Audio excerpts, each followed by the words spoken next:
সিরাজগঞ্জে গরু চুরির অভিযোগে গণপিটুনিতে দুজনের মৃত্যু। সংবাদ সূত্র জাগনিউজ24.com। এনএসএন রিপোর্ট এএনবি মাল্টিমিডিয়া প্রতিবেদন। সিরাজগঞ্জ সদরে গরু চুরির অভিযোগে স্থানীয়দের গণপিটুনিতে দুজনের মৃত্যু হয়েছে। রোববার ৩ আগস্ট রাতে উপজেলার ছনগাছা ইউনিয়নের পাঁচঠাকুরি এলাকায় এই ঘটনা ঘটে। তাৎক্ষণিকভাবে নিহতদের নাম পরিচয় জানা যায়নি। এ ঘটনায় দুজনকে আটক করেছে পুলিশ। স্থানীয়রা জানান, কাজীপুর উপজেলার চর হতে ৫ থেকে ৬ জন গরু চুরি করে নৌকা নিয়ে পালিয়ে যাচ্ছিল। এ সময় বিষয়টি তাদের নজরে আসে, পরে নৌকা থামিয়ে দুজনকে গণপিটুনি দিলে ঘটনাস্থলেই একজন ও হাসপাতালে নেওয়ার পথে আরেকজনের মৃত্যু হয়। তবে বাকিরা পালিয়ে গেছে।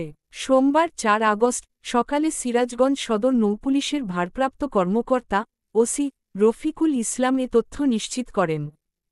এখন গুণে মানে রুচিতে আরও এক ধাপ এগিয়ে।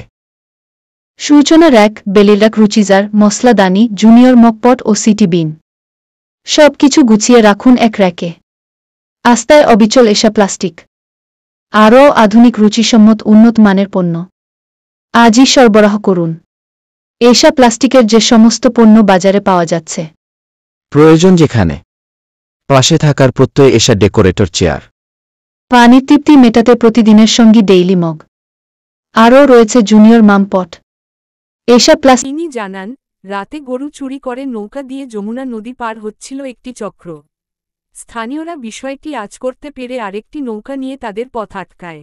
এরপর নৌকার ভেতরেই বেশ কয়েকটি গরু পা বাঁধা অবস্থায় দেখতে পান তারা। তখন উত্তেজিত জনতা চোর সন্দেহে তাদের গণপিটুনি দেয়। এতে ঘটনাস্থলেই একজনের মৃত্যু হয়। অপর একজনকে উদ্ধার করে হাসপাতালে নেয়ার পথে তিনিও মারা যায়।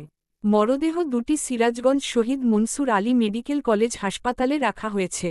এ ঘটনায় দুজনকে আটক করা হয়েছে বলে জানান সিরাজগঞ্জ সদর থানার ভারপ্রাপ্ত কর্মকর্তা ওসি মোখলেসুর রহমান। জানান, গণপিটুনিতে দুজনের মৃত্যু হয়েছে। মরদেহ দুটি হাসপাতালে রয়েছে। প্রকৃত ঘটনা উদ্ঘাটনে কাজ করছে police. News of 69 ANB multimedia.